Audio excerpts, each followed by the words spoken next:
បាទសួស្តីអ្នកទាំងអស់គ្នាបាទសូមស្វាគមន៍ចូលមកកាន់វីដេអូរបស់ខ្ញុំថ្ងៃនេះគឺខ្ញុំសូមបង្ហាញជូនអំពីវិធីសាស្ត្រក្នុងការដោះកូនដៃទៅលើទូរស័ព្ទដៃ Vivo Y12s អូខេ Vivo Y12s ដើម្បីទទួលបាននូវវីដេអូចំណេះដឹងផ្នែកជួសជុលទូរស័ព្ទដៃនិងកម្សាន្តផ្សេងសូមធ្វើការស្វែងរក Channel របស់យើងខ្ញុំនៅលើគេហទំព័រ YouTube សូមធ្វើការចុចទៅលើពាក្យថា Subscribe និងចុចសញ្ញារូបកណ្ដឹងនោះលោកអ្នកនឹងទទួលបានវីដេអូថ្មីមុនគេ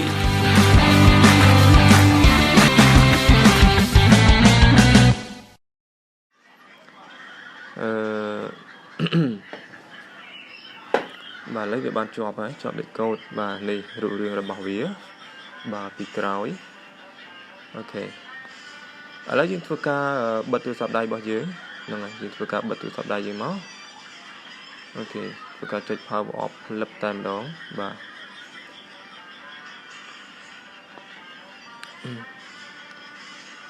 បាទឥឡូវយើងចូលមកមើលនៅលើកុំព្យូទ័របាទដែលយើងប្រើជាមួយនឹង MOT version ថ្មី 3.75 បាទឥឡូវយើងចូលទៅក្នុង Vivo ហើយយើងធ្វើការជ្រើសរើសរកមើល model របស់វាគឺ Y12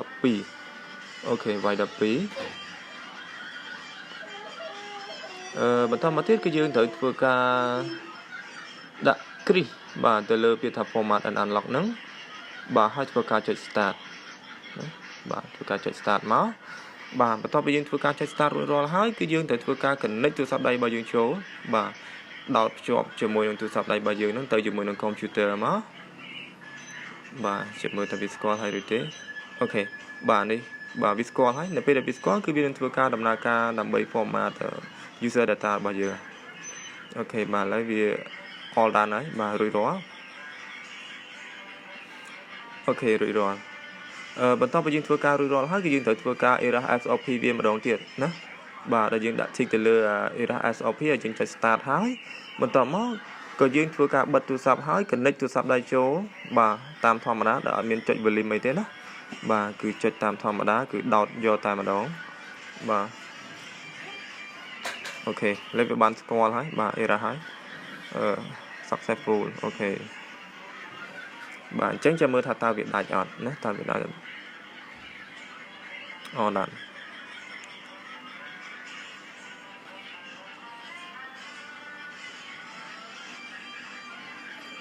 អូខេរួចរាល់ឥឡូវខ្ញុំសូមធ្វើការបើកទូរស័ព្ទបាទបន្ទាប់មកយើងធ្វើការ active វា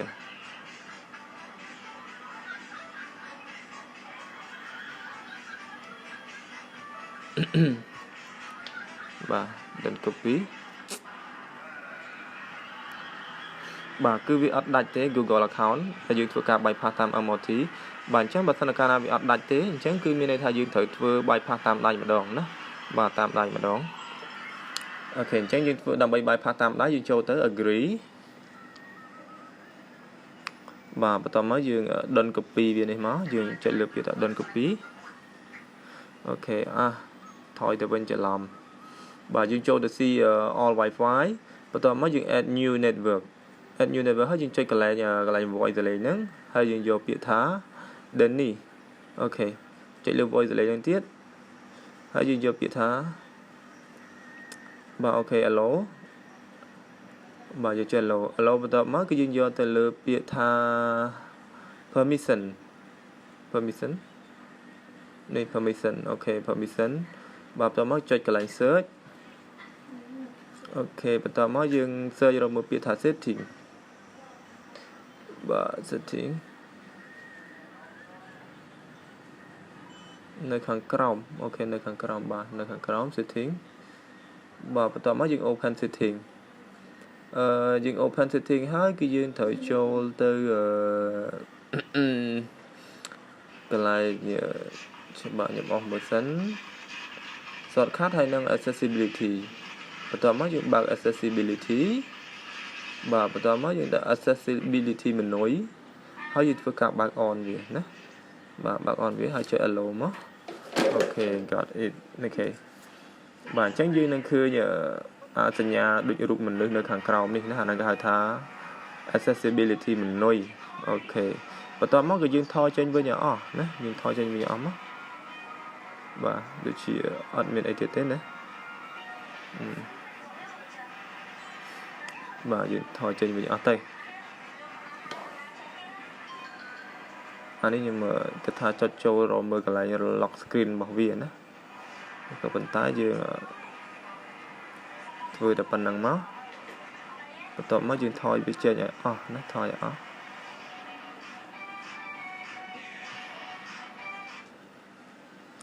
បាទថយទៀតថយមកទៀតថយមកទៀតបាទថយមកទៀតបាទថយចូលមកដល់កន្លែង active សារថ្មីបាទហើយយើងធ្វើការចុច next ចុចអីដើម្បីធ្វើការ active វាទៅណា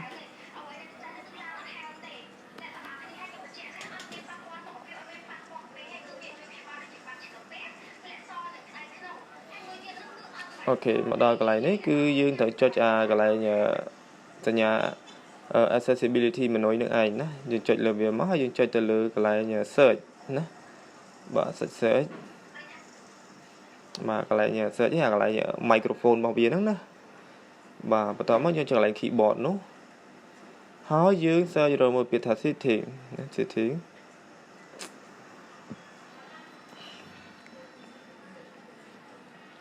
បាទ setting មក search វាមើលមកបាទហើយយើងចូលទៅរកមើលពាក្យថា app ណា app and notification អ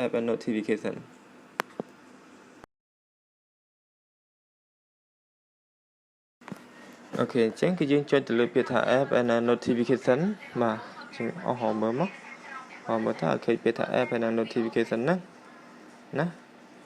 បាទបន្តមកគឺយើងចុចទៅលើពាក្យថា see all app ណា see all app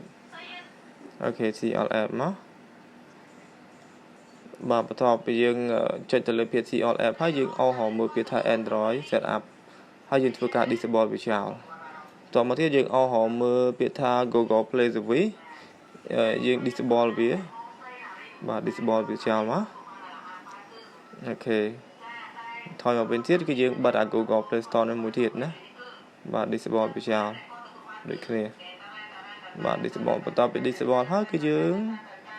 ធ្វើការថយបាទថយមកវិញអស់មកហើយយើង active វាទៅបាទ active វាទៅ